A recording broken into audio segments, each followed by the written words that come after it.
I'm Francis Dearnley, and this is Ukraine, the latest. Today, as the fallout from Donald Trump freezing US weapons to Ukraine continues, in a special dispatch, we join the Ukrainian Navy out on the Black Sea during an air attack on Odesa. Then we speak to the creator of Wargame, the new podcast simulating an attack by Russia on British soil, and hear what lessons it offers countries across the Western world. Bravery takes you through the most unimaginable hardships to finally reward you with victory. Russia does not want peace. Erstens, wir verteidigen mit unserer Hilfe für die Ukraine auch unsere Freiheit und unsere europäischen Werte. If I'm president, I will have that war settled in one day, 24 hours. We are with you, not just today or tomorrow, but for 100 years. Nous ne pouvons pas, comme Européens, laisser gagner la Russie en Ukraine. Nobody's going to break us. We're strong. We're Ukrainians. It's Thursday, the 3rd of July, 3 years and 130 days since the full-scale invasion began. And today, I'm joined by the Associate Editor of Defence here at the Telegraph, Dominic Nicholls, and Security and Defence Editor at Sky News, Deborah Haynes. But first, over to Dom for the latest military updates. Let's follow on from yesterday's news about the US cancellation of future weapons supplies to Ukraine. The Kremlin has wasted no time at all capitalising on the report. We spoke about it yesterday, citing that Politico report. I did actually read somewhere that that decision might be challenged as possibly unconstitutional, saying that the president cannot arbitrarily decide to overturn a decision voted on by Congress. I ask our US listeners, is that correct? Is that correct? And is it happening? Anyway, Kremlin spokesperson Dmitry Peskov said yesterday that the fewer weapons that are supplied to Ukraine, the closer the end of the war is. He didn't use the W word, of course. Then Kirill Dmitriev, who's chief negotiator at those sham negotiations in Istanbul, he said that this suspension of the arms raises questions about the West's ability to continue supporting Ukraine. And then Moscow's Defense Committee Deputy Chairperson Dmitry Zhuravlev said that the suspension of US military aid will degrade Ukraine's ability to hold out against Russian forces. So they've obviously got their tails up. They then branched out a bit, started flinging mud all over the place. Deputy Foreign Minister Alexander Grushko took aim at the European Union. He said yesterday that the EU's increased defence spending shows it's becoming an aggressive military bloc that Russia will have to defend itself against. Poor little Russia, all these nasty enemies. Anyway, the Kremlin's word of the day, I can't believe that Russian officials just happened to all come up with the same word. Kremlin's word of the day is pumping. The ever-reliable Ministry of Foreign Affairs spokesperson Maria Zakharova said the EU is pumping Ukraine with weapons, and Russian ambassador to Norway, Nikolai Korshunov, said Norway is trying to benefit from the militarization of Europe and is pumping up the Ukrainian military. So they're all on message. NPR's Pentagon spokesperson Tom Bowman said that the list of US munitions approved for Ukraine but now being held up in Poland includes 92 AIM air-to-air missiles, 30 Patriot missiles, nearly 8,500 155mm artillery rounds, 142 Hellfire, 252 GMLRS rockets, they're the Guided Multiple Launch Rocket System rockets, 25 Stinger anti-tank missiles, and 125 grenade launchers. As to what effect this hold-up might have in Ukraine, we got a snapshot of it yesterday, as in all recent months. 52 drones fired by Russia at Ukraine last night. 3 people killed in Donetsk Oblast and at least 9 injured there. Governor Vadim Filashkin said.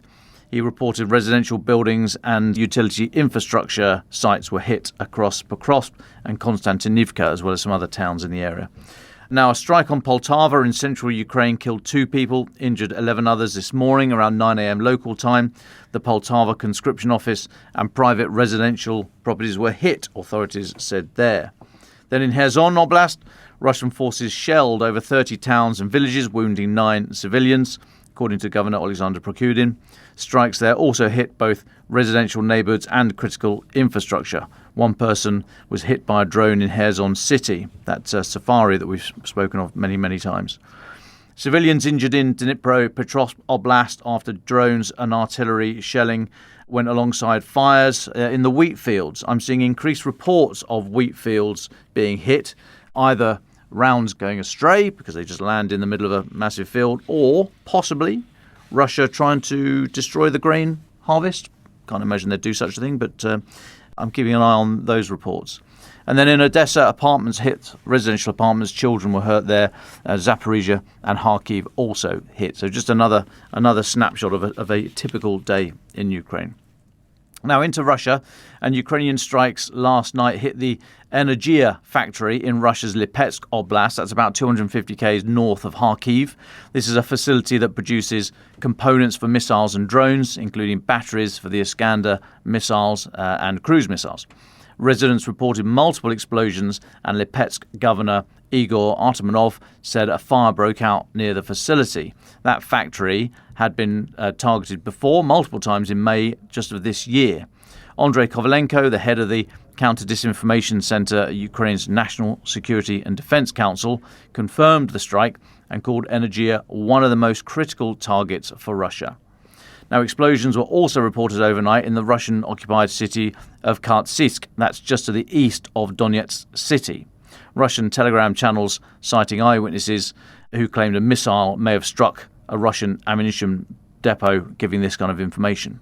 Several rounds of secondary detonation followed the initial blast. According to reports, there's a massive explosion you'll see on social media that we think came from the site. Connected to that, Russia's defense ministry said its air defenses shot down 69 Ukrainian drones overnight. They said 27 drones were intercepted over Belgorod, 22 over Voronezh Oblast, 10 over Lipetsk, 8 over Kursk and 2 over Russian-occupied Crimea. So they're all to the north of Ukraine, inside Russia. Now, Russia has officially confirmed the killing of Major General Gudkov, who's the deputy commander of the Russian Navy and the commander of Russian naval infantry, missile and artillery forces, said to have been killed in a Ukrainian strike that also killed around 20 other senior officers in a headquarters based in Kursk. He was selected by Putin for the post back in March, prior to which he had led the 155th Separate Marine Brigade that had been involved in action in Ukraine. Now, Gudkov was killed in the border district of Koronovo, according to Oleg Kozhmiako, who's the governor of Russia's Primorsky Krai region. Russian Telegram channels say it was a precision strike using HIMARS, US HIMARS artillery. So far in the full-scale invasion, Moscow's confirmed the deaths of 11 generals. And while Ukraine has claimed to kill 7 more, Russia has neither confirmed nor denied that claim. A couple more from me, Francis. North Korea is said to be about to send as many as 30,000 more troops to Russia to fight against Ukraine. This comes from Kyiv's intelligence services reporting yesterday. Now, South Korea's intelligence agency had reported in late June that Pyongyang was planning to deploy more troops as early as July or August, with recruitment efforts there underway back in June. Now, that number, 30,000, will probably more than double Pyongyang's previous deployment to Russia last year. We think North Korea sent about 12,000, of which at least half are said to be casualties. They also sent about 100 ballistic missiles and lots of other munitions. Now, they were fighting just in the Kursk region. This new lot is said perhaps being prepared to fight inside Ukraine as well. Supporting the latest intelligence assessment are satellite images from early June, which show what appeared to be one of the IL-76, the big Ilyushin transport planes used to transport the soldiers the first time around, lying on the tarmac at Pyongyang's main military airport. Now, in mid-June, North Korea announced it was going to send thousands of military construction workers and deminers to Russia to help with rebuilding efforts. That followed a visit to North Korea by Russia's Security Council Secretary Sergei Shoigu. Remember him? Now, South Korea's intelligence agency said the deployment of North Korean troops last year had come around about a month after Shoigu visited the country and signed an agreement with Pyongyang, in exchange for which Russia supplied North Korea with short-range air defense and advanced EW systems, as well as help with kind of drone and nuclear programs. So the Ukrainian assessment of the latest deployment said there is a great possibility that these North Korean troops will fight in parts of Russian-occupied Ukraine, quote, to strengthen the Russian contingent, including during the large-scale offensive operations. Now the next one, Ukrainska Pravda, they're reporting today that Ukraine's Security Service and Prosecutor General's office have said a major in Ukraine's Air Force has been arrested in Lviv for helping Russia. The officer is said to have been recruited by the Russian special services through his ex-wife, a former soldier who remained in the occupied territory of Zaporizhia region and began to work for the occupation forces. The suspect's subversive activities said to have been coordinated by the FSB's Alpha Special Operations Department, who got him to collect information about locations of military airfields, logistics hubs and maintenance centres where Ukraine's combat aircraft are looked after. Just to finish on the sort of procurement front, Sweden's Defence Minister Paul Jonsson has announced a new military aid package for Ukraine, 1.5 billion Swedish krona. That's just over 150 million US dollars. That's going to go to 10 new Archer artillery barrels, Archer being the wheeled artillery system, a long-range strike and underwater capabilities, as well as some logistics support. And then, this is a goodie, South Korea's Defence Procurement Agency has said today that they've signed a deal with Poland worth 6.5 billion US dollars. The Yonhap news agency has said the deal is going to be to supply 180 tanks, which will add to the 180 that Poland's already bought from South Korea in a 2022 deal. Now, a production facility in Poland is going to be established with a large number of the K2 tanks to be assembled locally through cooperation between Hyundai Rotem, the South Korean firm, and Polish defence companies. 62 of the variants, the K2PL variants, are going to be produced at the factory in Poland, and that's a very smart one. That's got an active protection system. That is a pretty good tank. Now, connected to that, online media outlet Breaking Defence also saying today that Poland will invest 662 million US dollars to increase production of 155mm ammunition. So Poland absolutely stepping up. And a note to anyone who may or may not be listening in Britain's MOD, this is the kind of news that Russia pays attention to, not the renaming of Strategic Command. That's us up to date, Francis. Well, thanks very much, Dom. There's really only one story in town diplomatically at the moment, and that is the continual outcry among senior figures in both the US and Europe in response to that freezing of weapons support for Ukraine.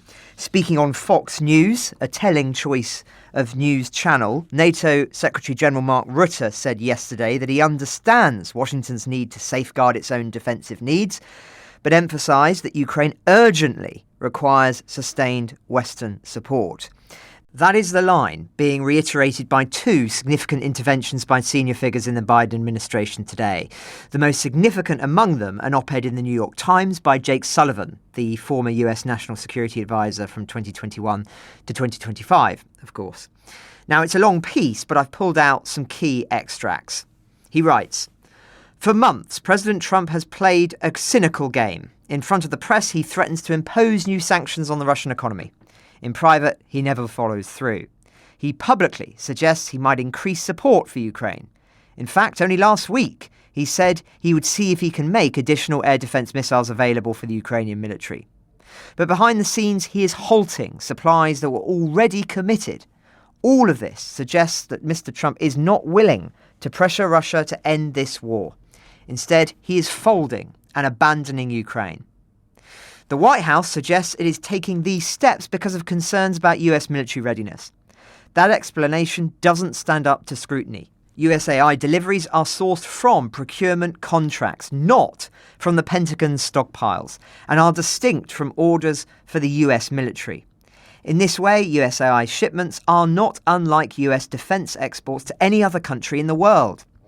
As for the limited remaining drawdown shipments, the Department of Defense has been using congressional funding to replace what it sends with newer munitions, which actually strengthens the US military.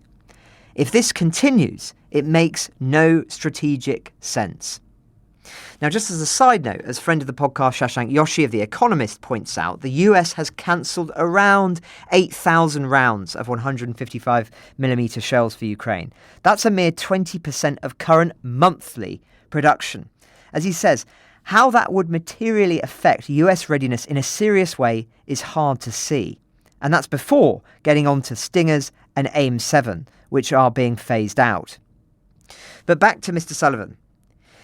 If Mr. Trump wants a different and better outcome, as he should, he has to adjust course through three important steps. First, Ukraine will continue to need arms that only we produce, such as air defence and HIMARS rockets. The administration should release all outstanding drawdown and USAI deliveries. If Mr. Trump is unwilling to go further and authorise additional drawdown packages for Ukraine, the White House should embrace proposals to permit European allies to purchase critical capabilities from the Department of Defence. This approach would generate revenue for the US while ensuring continued weapons flows to Kyiv. As a starting point, European leaders could work with the White House to buy Patriot missiles and other air defence interceptors for Ukraine as they are produced. Second, the US should request that the EU seize the approximately $300 billion in immobilised Russian sovereign assets that are held in Europe. By taking this step, European leaders would obtain a sustainable source of assistance for Ukraine, finance Ukraine's defence industrial base, and maintain the country's economic stability. Third, Mr. Trump should follow through on his threats to intensify sanctions against the Russian energy sector. Given the state of the oil market, this option is more powerful now than it was at earliest points of the war. And Sullivan concludes by writing, Mr. Trump has tried to frame the debate over the Russia-Ukraine war as a choice between peace and endless fighting. But the real choice is between a true peace reached by supporting Ukraine in effective negotiations and a false peace reached by implicitly surrendering to Mr. Putin. Now, the other significant intervention is by Ambassador Mike Carpenter, who you may recall I interviewed some months ago on this podcast and was in the room for many of the key decisions Biden made. He was instrumental in unlocking weapons permissions for the Ukrainians to be able to strike inside Russia with Western weapons. His piece is in Foreign Affairs, with analysis and arguments very similar to Mr. Sullivan's. It feels almost like a two-pronged attack. It's called Ukraine Can Still Win. He writes, the truth is precisely the opposite of what the current administration has claimed. Instead of prolonging the war by giving Ukraine too much military assistance, Kyiv's foreign allies have prolonged it by giving too little, and often with significant delays. Despite these missteps, victory for Ukraine, minimally defined as preserving its sovereignty and continuing to chart a course toward NATO and EU membership, is still squarely within reach. Achieving it, however, requires a fundamental shift, one that combines a large boost in military assistance with more robust economic measures to constrain Russia's war economy. The linchpin for this new strategy is the West's mobilisation of the $300 billion in frozen assets, mostly in the EU. These funds could serve multiple purposes. A portion could be invested in Ukraine's burgeoning defence industrial base. Another portion could help Ukraine purchase long-range missiles and other Western systems, assisting the continent in building up production lines that support both Ukraine's defence and, once the war is over, NATO deterrence. A third chunk could fund the production of US-made capabilities, such as air defence systems and long-range precision fires, that Ukraine needs but Europe currently lacks. And finally, the remainder could go to distributed energy generation, the protection of critical infrastructure. To buttress Ukraine's military capabilities, the West must also target the economic foundations of Russia's war effort. Fortunately for Ukraine, Russia's economy remains fragile. Although the country's GDP has increased over the last 2 years, structural weaknesses abound in its economy. A 20% interest rate, a 68% decline in Russia's sovereign wealth fund since February 22, and persistent inflation of around 9%. These vulnerabilities present opportunities. And he concludes by saying, from a strategic vantage point, Russia has already lost. Regardless of how much additional territory changes hands, the Ukrainian nation is lost to Russia forever. No matter how many billions of dollars Moscow spends on propaganda and re-education, filtration camps and torture chambers, it will never convince Ukrainians to accept its rule as legitimate. What Ukraine needs now is the time, tools and space to prove to the Kremlin that an occupation is not just immoral, but incompatible with Russia's long-term security needs. We'll link to both those pieces in the show notes. For what it's worth, my view remains what it's been for months now. The writing has been on the wall as to Trump's mentality when it comes to Ukraine ever since the opening weeks of his inauguration, and no amount of attempts to shift his approach through oratorical persuasion are likely to change that, not least because people under him share a similar view, albeit for more ideological reasons. Thus, NATO and Europe's approach has to be to make him an offer to keep him on board. Sell Europe weapons while Europe arms. And unlocking the $300 billion is just the start of that effort. I have to say, I do find it ironic that figures in the Trump administration who justify this pivot as being because of their necessary renewed focus on the Pacific conveniently ignore the fact that a Chinese proxy, North Korea, is, as Dom says, deploying tens of thousands more troops to Europe to fight a US ally, thereby learning valuable intelligence on how to fight a modern war which would impact the Pacific. And lest we forget, it's not just weapons deliveries that the US has now decreased in Ukraine. As of Tuesday, USAID officially stopped implementing foreign assistance, with all remaining assistance programs falling under the jurisdiction of the State Department. Roughly 83% of USAID's programs, or around 5,200 contracts, were terminated back in March, as we reported, and thousands of workers were laid off. But it runs deeper than that. I was speaking on a panel in the UK Parliament last night, and the impact of the loss of USAID was one of the key subjects of conversation, as it's meant a critical loss of funding to Ukrainian newspapers and journalists covering the war and providing information to the world on what is taking place in their country. Europe, so far, has been reluctant to plug that gap too. And more on that subject very soon. So those are the key updates. But before we discuss Wargame with Deborah, here is our special dispatch from the Black Sea, where we joined the Ukrainian Navy on patrol and spoke to servicemen and women about the challenges they face protecting the vital grain corridor.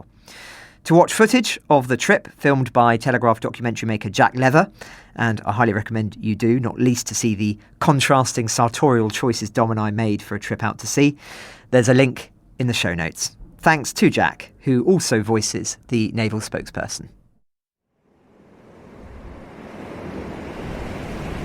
We've come on patrol with the Ukrainian Navy out of the port of Odesa. Can't say which vessel we're on, however it's pretty much brand new, gifted just a year ago from the Estonian Navy.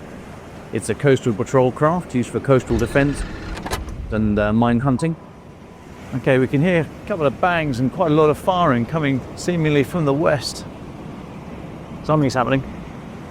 We have just had an air raid alert over Odesa. We could hear the sirens outside, so we've been told to come inside, come here below decks.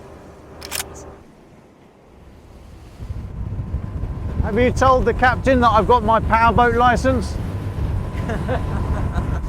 This is one of the world's most important grain routes. Ukraine's exports are key in driving down global food prices and ensuring food security across the world. The full-scale invasion has wreaked havoc. Ships can no longer take a direct route, but a relatively safe corridor has developed down the west side of the Black Sea, past Romania and Bulgaria. Ships like the one we're on patrol and protect it.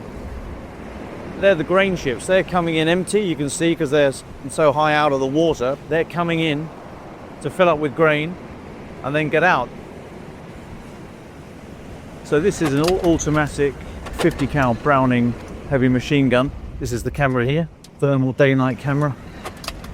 Belt fed from the left-hand side, as you can see. The rounds being fed in there. It's controlled by one of the naval personnel inside the cabin, and it is used to shoot down drones. It shot down a Shahed drone just the other night, we're told.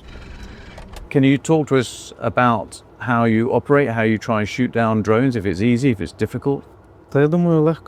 It's like an easy computer game, a joystick, a monitor. And what happens when you hit a drone? Does it just tumble out of the sky or explode, or how do you know when you've actually hit it? It ignites in the air and either falls like a fireball or explodes mid-air. That's all. Pretty fast, automatic, good elevation. How much training did you have for this job? A week or maybe less. Might look benign on a nice sunny day with a fairly flat sea, but there's a lot happening below the surface. The fierce fighting has seen the Ukrainian Navy hitting enemy drones and mines, and Russia destroying unmanned Ukrainian high-speed boats. It's got a double grip handle at the back here. The red lever is the trigger. We'll have a thermal imaging camera put on top of it as well to aid target selection. We're told the air raid threat at the moment is from ballistic missiles rather than drones. That means, somewhat perversely, we're actually in the safest place possible to be out at sea, away from the coast. Ballistic missiles are pre-programmed, so they know the target coordinates that they're heading for. That's the port infrastructure where we've just come from to try and attack the grain ships. So actually, might sound odd, but one of the safest things you can do is get out onto the Black Sea, open, vulnerable mines, but actually against a missile threat, this is probably the best place to be. And what is the mission of this vessel? This speedboat is capable of performing anti-boat, anti-air and anti-mine defence tasks, contributing to the protection of the Black Sea. Why is it important, do you feel, to serve here in the Navy and not do another job or even perhaps leave the country? Because it is the defence of my country and I do my duty. It's very important to me. So between this and the Swedish boats, how many coastal patrol craft do you have for Odesa? I can't tell you. This is a top secret. More than 10. Back on firm ground in Odesa, some attempt to live normal lives, which Vladimir struggled to come to terms with. It's hard for us to see, especially the first year. A lot of our people had the same life if there is no war, and they were as such fishes and disco gloves. And I bought, how can you? Now I think it's okay that we defend them, civilian people, from this danger. And it's cool that our children can play on their playground, go to school. Sometimes I didn't think that I will be more than a month alive and, at all. And now I'm proud that I serve with such people, cool people.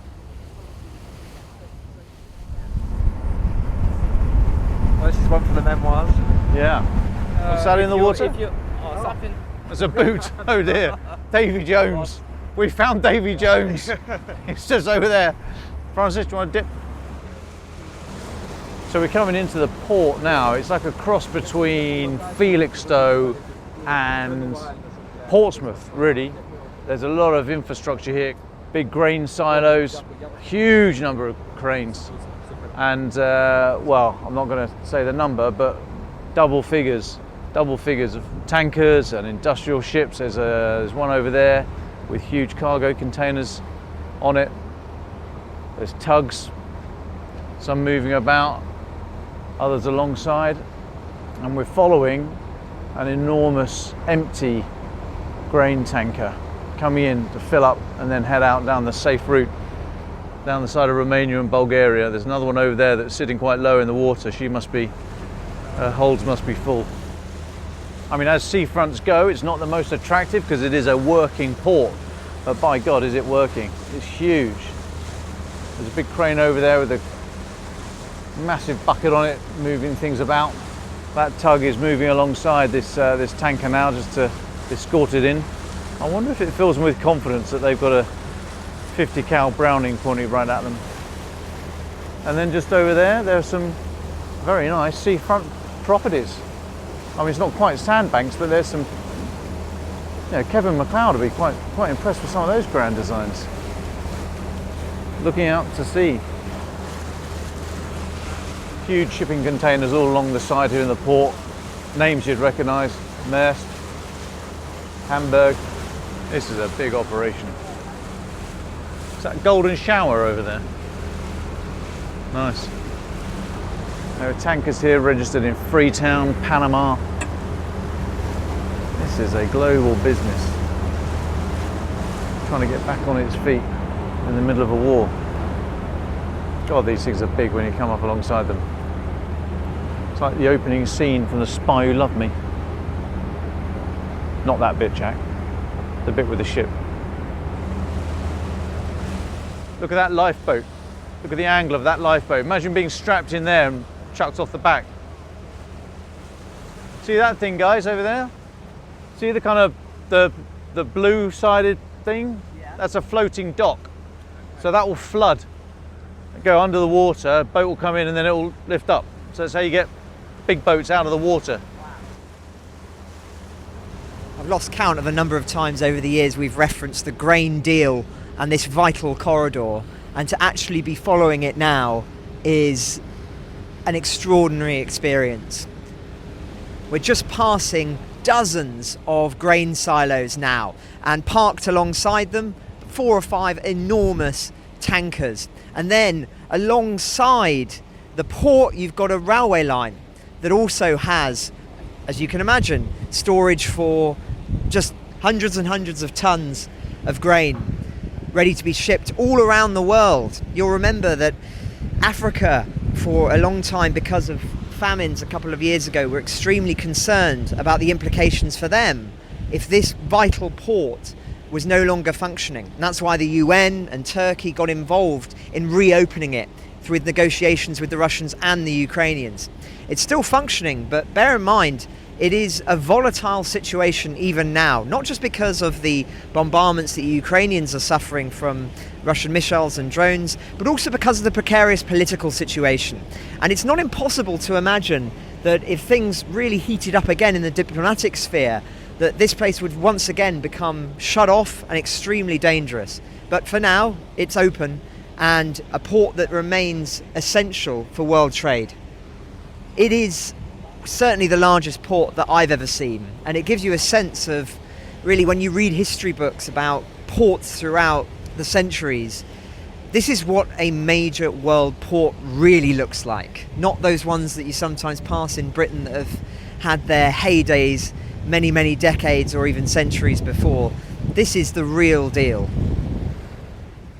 I'm here with Dmytro Pletenchuk, the spokesperson for Ukrainian Naval Forces, that's the Navy and the Marines. Mr. Pletenchuk, thank you so much for joining us today.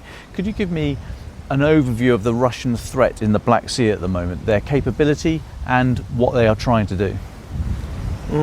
Насправді, якщо коротко, зараз ми маємо We can now say there's a status quo in the Black Sea and the southern waters.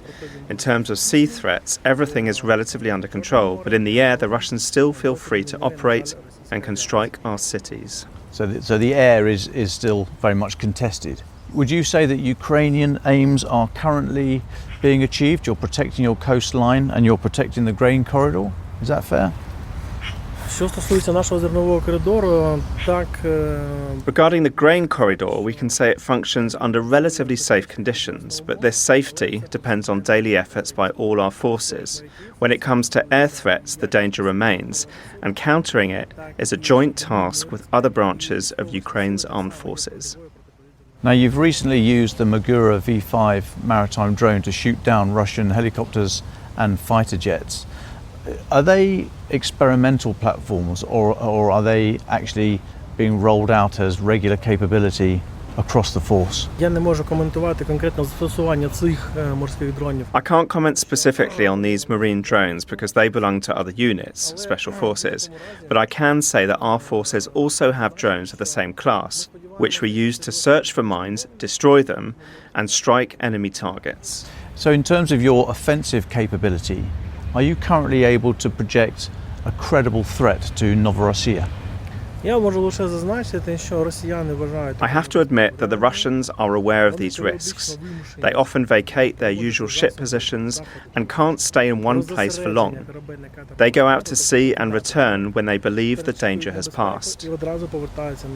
So is that your strategy at the moment, to keep them always needing to move? If they're in port, you can attack them with Neptune, and if they're at sea, you can attack them with the drones. This is their strategy, shaped by the pressure and danger our forces create.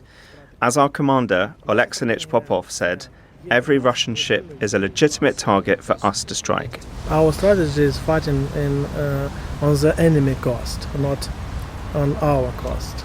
So with that idea, last year and in 2023 you had that operation on the left bank of the Dnieper in Kherson Oblast, which was there for a long time but then had to come back.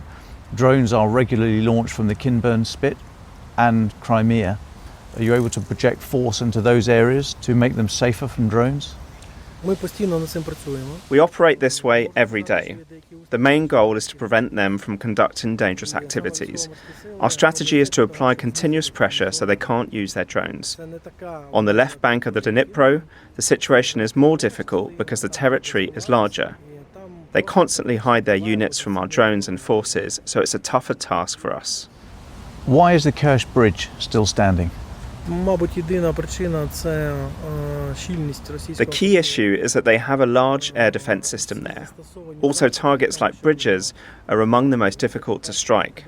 Hitting them requires a lot of weapons and strategic planning on our part, and the Russians know this. That's why they've adjusted their logistics and built a new supply routes over land. It's a tough nut to crack, but still on your target list? You have to understand that the Crimean Bridge is not just a logistical route for the Russians. It's also a symbol of their propaganda and so-called greatness. That's why it's so heavily defended and very difficult to strike effectively. On international support, we've just been on a ship that had been gifted from Estonia. You have ships from Sweden, from France, from the United States, a number of ships of the Island class from the United States, but you were going to take delivery of another 3, and the Trump administration turned them off after Donald Trump came into power. Why was that? This is a geopolitical issue. Under the Montreux Convention of 1936, countries are not allowed to transfer military vessels through the straits in certain conditions due to security restrictions. Yes, I'd like to ask you about the Montreux Convention in a moment, but as you raise it, how did your boats from Estonia arrive? I don't know if it's even possible to transport such vessels by land. They're much bigger than the boats you mentioned, like the Estonian Navy's Class 18. It would be much harder. In the past, boats of this class, Island class, were only transported by sea. Do you worry that by transferring boats into the Black Sea by land, that Russia could do the same? They have a coastline on the Black Sea. They could also put more naval assets into the Black Sea? For Russia, it's not a problem because they have many internal rivers. They can use them to transport ships, even small missile boats, patrol boats and amphibious craft from the Baltic region. But still, there's no real reason to do so. So the Montreux Convention, as it stands, seems to favour Russia. Would you welcome a lifting of the Montreux Convention, perhaps if there was a ceasefire? Not now. Not now. Why not? At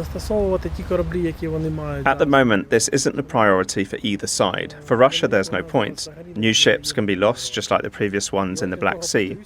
For us, we are only now starting new naval projects and gaining experience. There's no immediate reason for us to introduce new vessels. The British mine hunters from the Royal Navy that were gifted to Ukraine, are they small enough to be able to be transported by road and river to your country? These vessels are larger than the Island class, so transporting them by land would be difficult. Also, they're not suited for wartime, more for peacetime operations. They lack sufficient weaponry to defend themselves in active conflict. For now, our personnel are still training on them, and as usual, it takes years to build operational readiness. I mean, the mine hunters, Royal Navy mine hunters I've been on, HMS Shoreham, for example, has just the same self-protection as the ship we've just come from, and it could easily be fitted with a minigun. So I don't think it's correct to say that they can't look after themselves. It would be far too expensive to use such vessels for other roles. Their main function is mine clearing, not engaging air targets. Using them otherwise would be like trying to hammer nails with a microscope. It makes no sense. You mentioned mines there, talking about the subsurface threat. What is the mine threat at the moment? 'Cause how many mines are there, do you think, in the Black Sea? And how many are free floating, having broken their tether or been floated downstream from the Novokakhovka Dam explosion? We estimate that there are around 400 mines in the sea. The Russians use various types of mines, which can detonate under different conditions. They've even dropped mines from aircraft. They stopped this practice at the end of 2023 due to the danger posed by our forces, but many of those mines are still in the sea, and our teams deal with this daily. Our soldiers, small units, work on this every day.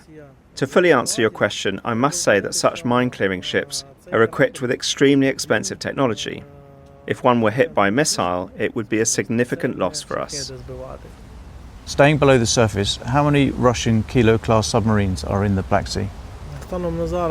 At the moment, there are 4 Russian submarines. 3 of them are capable of launching missiles. Previously, there were 3 additional submarines. 2 were left in Syria during operations there, and 1 was destroyed in Crimea. I see. So how well maintained do you think they are? You must be able to see them when they go to Novorossiya. Are they in a good state of repair, or how big a threat are they? It all depends on the communication and information sharing chain with our partners. Are they a priority target for you? Any object capable of carrying caliber missiles is a priority target for us. Thank you. And just looking to the future, we've seen the speed of innovation in the air and the maritime domain for the last couple of years. What do you think is going to happen in the future? What are your priority areas of development? Our goal is to develop our fleet, our unmanned fleet as well. There is a long list of tasks, and now is not the time to say we don't need ships just because we have drones. Drones are only one kind of weapon. The tasks still remain. Ukraine is a maritime nation, and we're proud to have access to the Black Sea. Our economy depends heavily on maritime exports. You are a country with a very small navy, and you have effectively defeated a much larger navy. Do you have any more surprises up your sleeve? Surprises are surprises. We're not allowed to announce such things, but yes, we are planning to surprise the enemy. Dmitry Putin, thank you very much for talking to us.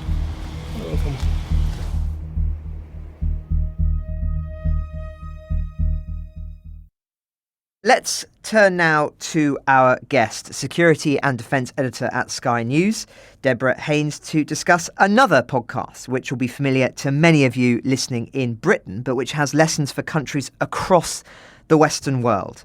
I have to say, I devoured the whole series in one sitting. It is brilliantly compelling. Deborah, welcome. Tell us, first of all, about the premise of Wargame and some of the senior figures who were involved. Yeah, thank you ever so much for having me on your amazing podcast. I'm really honoured to be speaking. Yeah, so the premise of the Wargame is basically we simulate a scenario of a Russian armed attack on the UK, obviously something that Ukraine is far too familiar with. But here in Britain, during the Cold War, our country used to be resilient and prepared for existential threats, all-out war. People had lived through the Second World War, or their parents had. So it was part of the national psyche.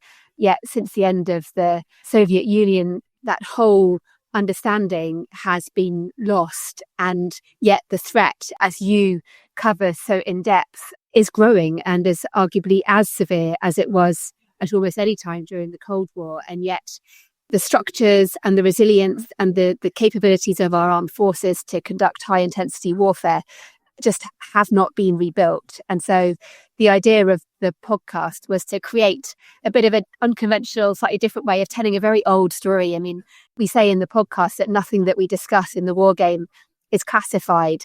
And it's because Russia knows our weaknesses. The vast majority of the UK population who are at risk because of these weaknesses aren't so much aware about them. And obviously it's all about choice. And so we try to bring to life the reality of the threat to help inform everyone's choices when it comes to thinking about how the government spends our money. And you brought together an extraordinary array of experts and figures who were actually in the positions that you put them in the Wargame. Can you just talk us through who some of those individuals were? Yes, I kind of wanted to make it as credible as possible. So, first of all, I went to a gentleman called Dr. Rob Johnson, who was for a couple of years a senior civil servant at the Ministry of Defence and was all about challenging the way that the MOD was thinking and talking a lot about this need to reawaken resilience and deterrence in a way that we used to have during the Cold War. I approached him first to actually write the game. So he is the games master and he created the scenario. Well, we worked together on it, but it is his brainchild. I thought it would be good to get, like you say, people that had played these parts before, so who had the credible knowledge of how our government functions. So I had Sir Ben Wallace, who is a familiar name on this podcast. He was our defence secretary for a long time. and was a leading voice in pushing for support for Ukraine. So he was our prime minister, obviously a position that he chose not to run for. He could absolutely have run for and become our prime minister, but chose not to. But he was our prime minister. I had Jack Straw, a former Labour foreign secretary, as our foreign secretary. Amber Rudd, she resumed her role as home secretary, as well as politicians, officials. So Lord Mark Sedwell, who was a long-serving national security advisor, he comes back as the national security advisor. And General Sir Richard Barrons, who had just finished writing the government's strategic defence review, he plays our chief of the defence staff. Most of the people, we got them all together in London to play the game. So we had separate rooms for the Cobra Room and the Kremlin. And we also had a military headquarters as well, with military officers and security experts and disaster relief experts in. So we're really playing the game, a low likelihood, high impact scenario where the UK is isolated. So we test not just the UK's current national defences, national resilience, but also the state of our alliances. So NATO Article 5, we always talk about that as being this bedrock of our security. We're part of this huge alliance of 32 nations. But what happens if they don't immediately come to the call of an Article 5 moment? What happens when America is, as we're seeing in Ukraine, taking the role of a broker, not instead on the side of its natural allies like the UK? So an American first foreign policy, and playing out what would happen were that scenario to take place for real. Well, it's absolutely gripping and terrifying in equal measure. And I think Professor Phillips O'Brien plays the US president, or he's certainly involved, isn't he, in the US side of things, a name that will be familiar to many listeners to this podcast, as many of the names that you've just mentioned involved in the war game. And it is, as you say, a simulation, a game, as it were, but it's also deadly serious. And I wonder, Deborah, if you could summarise, particularly also with a reflection that will have impacts beyond Britain, but for many other listeners around Europe particularly, what the main findings of the exercise were in terms of our vulnerabilities. Yeah, well, without giving away the plot, because hopefully you can go and listen to the podcast if people are interested, it really is about what the impact is of a policy, not just by the UK, but by European nations across NATO, following the end of the Cold War, to take what people call this peace dividend and to shift funding from defence into peacetime priorities, obviously important priorities: health, welfare, growing the economy, education, all things that societies want and what voters may vote for in their governments. And how over the decades the UK, and we're seeing it play out now so enormously. I was in the NATO summit last week in The Hague, where Donald Trump is, hugely pressuring Europe to spend more on their defences. For the UK, where you've had this the hollowed out military, so the ability for the UK's armed forces, and this is not a secret, it's in multiple parliamentary reports, multiple journalists' reports, multiple statements to Parliament, the Army, Navy and the Air Force lack the capacity to sustain a high-intensity conflict, and not even a high-intensity conflict. Even in our scenario, without giving too much away, Russia launches missile attacks against the UK, so exposes the parlor state of air defence, which is something that in this NATO summit, the Secretary General is talking about how I think it was like a plan to five-fold increase NATO's air defences, so the ability for us to be able to protect ourselves, in particular from ballistic missiles, is woeful. And the plans to correct that right now seem way too slow. But then also, just in terms of the options that are available to be able to retaliate to that kind of attack, are alarmingly scarce. For me, the biggest lesson from the game is just how, when you reduce your conventional capabilities to the level that we have done, which was a choice because we believed the threat had gone away or had changed, and then that conventional force can no longer give you the response that you need to be able to stop the conventional attack that you're facing, then the jump to a nuclear retaliation becomes very, very quick. So in the Cold War, there was that escalatory ramp that meant the NATO allies up against the Warsaw Pact countries. There was like a choreography where both sides had an understanding of actions and counteractions that meant that there were more levers available to be able to message to each other. Obviously, it didn't come to direct confrontation, but there were mechanisms in place should a crisis escalate to be able to provide conventional responses that have just been eroded. And actually, in the game, there's clearly alarming lack of responses short of a nuclear strike. Not just that, the British side actually used the fact that the UK doesn't have sufficient conventional capabilities to respond to pressure their NATO allies to get off the fence and get involved in supporting the UK, because otherwise there are no other options than a nuclear strike, which would clearly trigger a nuclear retaliation, and just the unthinkable would then become a reality. That was very alarming. Yeah, and I think another moment, if I hope not giving the game away too much, Deborah, but that really I found striking was towards the end, where one voice makes the argument that Britain really would have no choice, in essence, but to use a nuclear weapon first before an expected Russian attack, because of how depleted its armed forces are and the limited options that you've just described, because it couldn't risk the loss of some of its key assets. And I mean, the likelihood of any government or politician, prime minister, making that call, it just seems so unlikely, and it exposes so many vulnerabilities that are, as you say, relevant not only to Britain, but also to many other European countries as well. But one final question from me before I bring in Dom. Do you think that any Western country could have won this exercise? To be precise, you know, what the exercise describes, in essence, is a Pearl Harbor style attack where Russia seeks to deliver a sudden, unexpected knockout blow. They're very successful at knocking out many of our capabilities, but that's very different from winning a war. And it's hard to imagine any country not losing ground to an aggressor in an early phase, given a shocking attack like that. Even Ukraine did, after all, because it had to recalibrate after the fact. So do you think any country could have really done better than we did in this scenario? Well, I think that the scenario is just the opening few hours of a crisis. So it's not a neat beginning, middle, end. And we deliberately left it like that because we just wanted to play out the initial shock of what could happen. It's a plausible, albeit low risk, low likelihood, but high impact scenario. And I think it really is, you know, the lack of air defence, the idea that any European NATO country has the capability to deal with the kind of strike that we had would be questionable.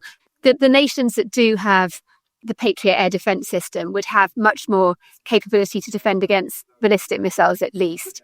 I think the UK is slightly different in the sense that we are an island nation, and if the attack comes from the Atlantic, which it does in this case, you know, we are the first line of our own defence.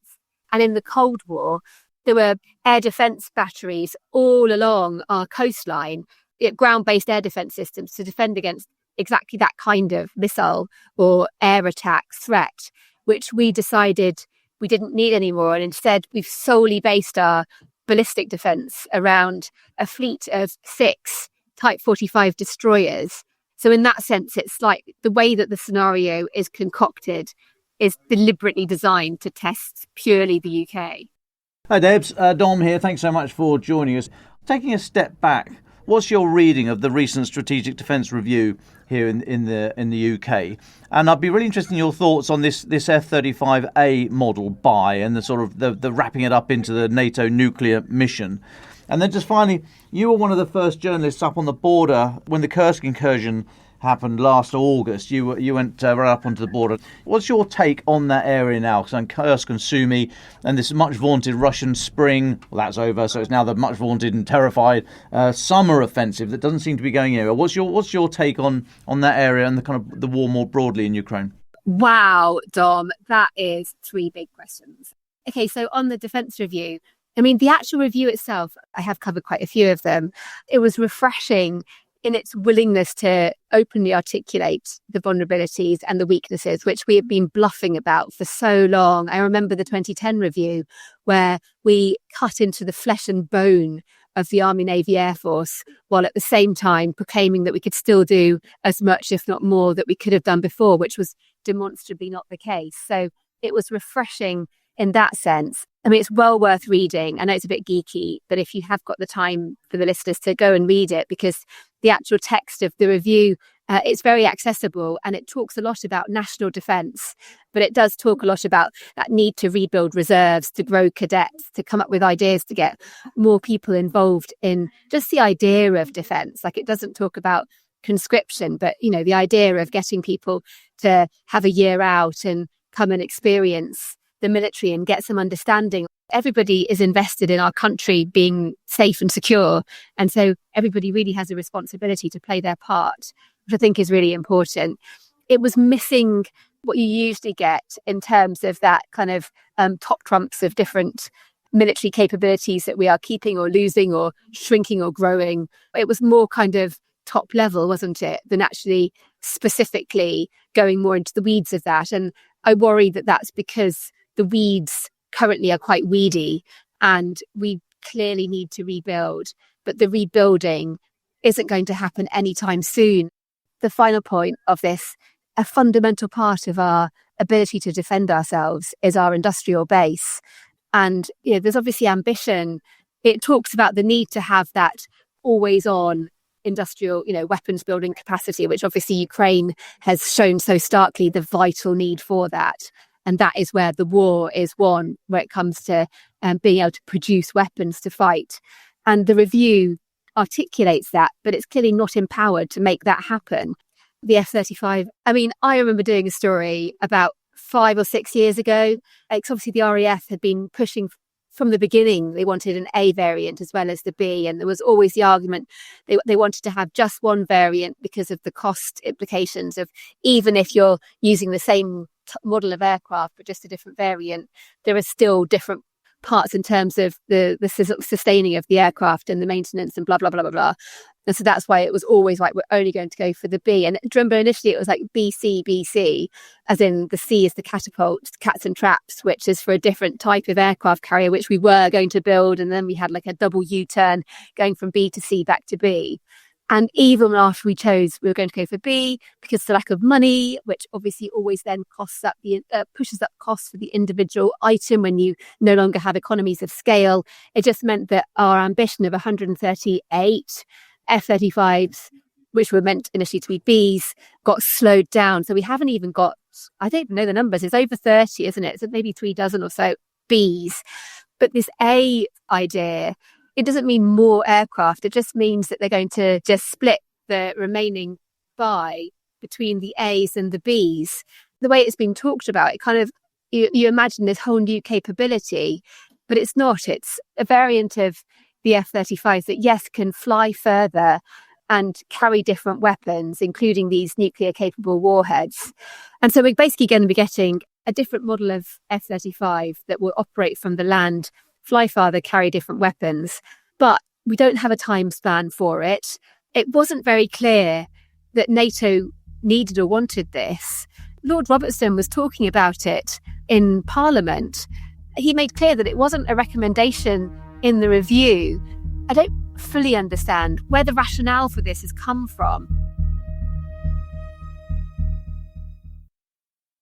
Deborah, thank you so much for your insights on so many of these questions. And suffice to say, highly recommend to listeners your podcast, Wargame, and we'll link to it in the show notes. Let's go to our final thoughts now. Dom, where do you want to start? Yeah, thanks, Francis. I just want to say thank you to Matthew Saville, who's the Director of Military Sciences at RUSI. He's made a comment about our F-35 chat just now. He said, of course, we should also remember that the A's and the B's have different refuelling capabilities. The B's use the kind of probe and drogue system, and the A's have a boom. You know, all very technical, but it means that they're very different aircraft. Anyway, so my final thought is just in the last hour, I've been tracking the news. There's breaking news. So unverified, but I've seen it from a number of sources that I would go to for sensible comment. They're saying that the Russian installed mayor of Luhansk, appointed by Moscow, has been blown up on Taras Shevchenko Street in Luhansk. It's been named as Manolis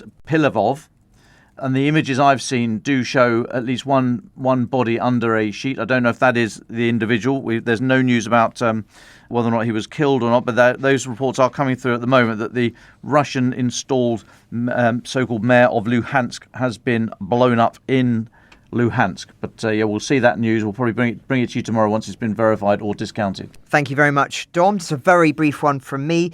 In a fortnight, I'll be moderating a panel at Land Euro. That's the Association of the US Army's European Symposium in Wiesbaden, Germany. Now, Wiesbaden was, of course, where the joint Ukrainian-US headquarters were, which Commander Zaluzhny described as a secret weapon for planning military operations in the first phases of the war. So I'm appealing now to anyone in or around Wiesbaden who has knowledge of those operations to get in touch with me via the usual podcast email address in the show notes, because I'm really keen to speak to you, whether on or off the record or under Chatham House rules, whatever, to learn more about that period. So that's my little request for today. But Deborah, as our guest, where would you like to leave listeners today? Oh, well, thank you. I have to say Matthew Saville he's in our Wargame actually as well, and is very informed when it comes to types of jets that you might want to use in a crisis. My sort of final thought really would be, we talked about the defence review, but the national security strategy that was released last week, in it says that the UK should actively prepare for a direct threat to the home front, including possibly in a wartime scenario. And so just to say, our war game, obviously it's fictional, it simulates a crisis, but, just to get people to think about the possibility of harm coming to the UK in a way that we haven't seen, fortunately, for many decades. And that's not an inevitability, but it's just something to maybe think about and become more resilient towards, to be able to stand a better chance to defend against and deter it ever happening.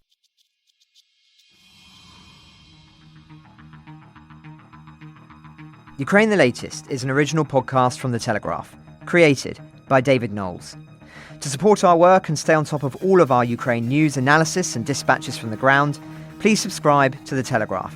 You can get 1 month free, then 2 months for just £1 at www.telegraph.co.uk/Ukraine the Latest. Deploying cutting-edge technology, we also release Ukrainian and Russian versions of this podcast. These translations retain our voices and delivery so that it can reach listeners in every region of Ukraine and those parts of Eastern Europe where Russian is still widely spoken. Links to those can be found in the podcast description to this episode. You can also now sign up to the new Ukraine the Latest weekly newsletter. Each week, Dom, Nicholls and I answer your questions, provide recommended reading, and give exclusive analysis and behind-the-scenes insights, plus maps of the front lines and diagrams of weapons to complement our daily reporting. It's free for everyone, including non-subscribers. You can find the link to sign up in the descriptions for this episode. We regularly have a Ukraine Live blog on our website, where you can follow updates as they come in throughout the day, including insights from regular contributors to this podcast. We also do the same for other breaking international stories. If you appreciate our work, please consider following Ukraine the Latest on your preferred podcast app, and leave us a review, as it really helps others find the show. Please also share it with those who may not be aware we exist. You can listen to this conversation live at 1 p.m. London time each weekday on X Spaces. Follow The Telegraph so that you don't miss it. You can also get in touch directly to ask questions or give comments by emailing ukrainepod@telegraph.co.uk. We continue to read every message. You can also contact us directly on X. You'll find our handles in the description for this episode. As ever, we're especially interested to hear where you're listening from around the world. Ukraine the Latest was today produced by Phil Atkins. Executive producers are Francis Dearnley, Louisa Wells and David Nicholls. My name is David Nicholls. Thank you all for listening. Goodbye.